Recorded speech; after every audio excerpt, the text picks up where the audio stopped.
où aujourd'hui dans le Bitcoin? Est-ce que le Bitcoin est finito? Death, mort, tot, la muerte? Pour les day traders, ça pue parce que ça bouge plus du tout. Les positions s'ouvrent mais se ferment pas parce que ça bouge pas. Autre point négatif, c'est les influenceurs crypto qui sont en train de finir en dépression parce que il y a plus de portée, il y a plus de vues, il y a plus rien. Que ce soit sur Twitter, sur Insta, sur TikTok, sur YouTube, c'est en train de go to the ground, et ça signifie que la plèbe ne s'intéresse plus aux cryptos et au Bitcoin. C'est la première chose qu'on apprend et qui est vraie.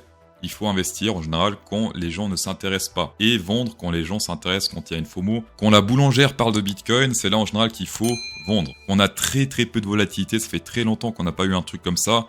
Même sur le bottom ici, on avait plus de volatilité que sur le prix actuel. 6 semaines à la suite de que dalle, c'est très rare.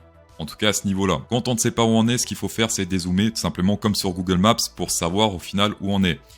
Alors là, en semaine-ly, pour l'instant, eh bien même là, si on est en semaine-ly qui est déjà une time frame plutôt dézoomée, on ne sait toujours pas trop où on est. D'accord? Donc ce qu'on doit faire, c'est encore plus dézoomer. Hop, on dézoome, jusqu'à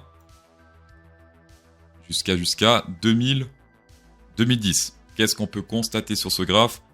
Alors, petite aide, je vais virer ça. Alors, est-ce que quelque chose vous saute à l'œil? Oui? Non? Ça vous saute à l'œil ou pas? Alors, je vais venir en aide. Regardez bien ici l'indice de volatilité, la partie verte. Pour info, quand c'est rouge, c'est très volatile. Quand c'est vert, c'est pas volatile du tout. Les gens sont en mode, c'est de la merde. On est où actuellement? On est dans le vert, d'accord? Donc, ça veut dire que les market makers, leur travail d'illusionniste a été réalisé puisqu'ils ont réussi à détourner leur attention vers autre chose. Et quand l'attention des planktons est détournée vers autre chose, eh bien en général c'est là où les market makers s'intéressent aux cryptos. Vous me croyez pas? Eh bien regardez ici historiquement. Ici c'était dans le vert, pump totalement. Ici c'était dans le vert, pas trop de volatilité, c'était plutôt plat, eh bien pump totalement. Il faut même pas de crash ou de dump pour que les gens s'intéressent plus. Il faut simplement un point mort, une sorte de stable coin, d'accord? Donc ici c'était très bullish, là également. Là également. La seule fois où ça n'a pas fonctionné, c'était ici en 2018, d'accord? 2018 ici, c'était non volatile. Et bim, on s'est encore plus pété la gueule. Mais même pas un an plus tard, si ça peut vous rassurer, même pas un an plus tard, on était sur un x2. Ensuite, c'est le bottom, point d'entrée. Et une fois plus, ici, regardez bien, on est sur, pas forcément un bottom, mais un point d'entrée. On a vu historiquement que les points d'entrée n'étaient pas forcément des bottoms. On est actuellement sur du 8 backtest avec un seul échec. Et encore, en un an, si on est rentré là, on a doublé notre mise, donc c'est même pas vraiment un échec, à part pour ceux qui ont peur et qui ont quitté par exemple sur ce dump, mais sinon, c'est un super win rate. Après, s'il vous plaît, on garde du bon sens, d'accord? C'est pas parce que ça fonctionnait 8 fois sur 8 que forcément ça fonctionnait 9 fois sur 9. Donc, toujours investir ce qu'on peut se permettre de perdre. C'est très important à dire. Après, c'est comme dire l'alcool c'est mauvais pour la santé, fumer c'est pas bon, etc.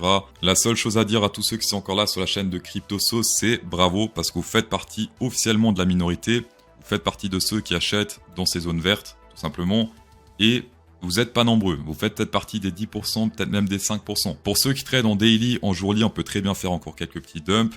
On peut être bearish en daily et très bullish en semaine-ly. En daily, je rappelle qu'on est sur ce broadening pattern dans la target et le 0,5 sur le Fibonacci plus ou moins. 28 082. On a également un Shark Bear Special Go qui atteint normalement le 0,58, donc 27 256. Donc oui, on peut être bearish ici, descendre jusqu'à ces niveaux-là, potentiellement, et toujours rester très bullish en semaine-ly. D'accord? Donc ça, c'est pour les très patients. Pour ceux qui sont un peu patients, mais pas trop, vous pouvez faire du day trading. Mais pour ceux qui sont vraiment patients sur du long terme, et c'est ceux en général qui sont plus rentables, eh bien, weekly, tout simplement. Et ma théorie du complot, alors le complotisme, c'est ceux qui pensent que les guignols au Parlement n'ont pas forcément toujours raison.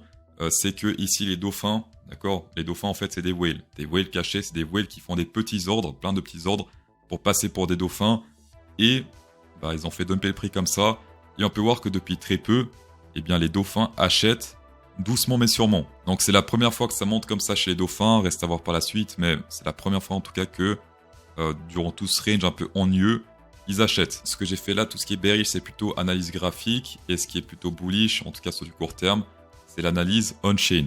Petite info pour ceux qui veulent buy du Bitcoin avec zéro frais, vous pouvez faire ça sur Bybit si vous achetez à partir de vos USDC. Donc déjà, pour ceux qui n'ont pas encore de compte, ici vous avez des bonus de base entre $20 et $30 000 et 20% de rabais sur tout ce qui est futur.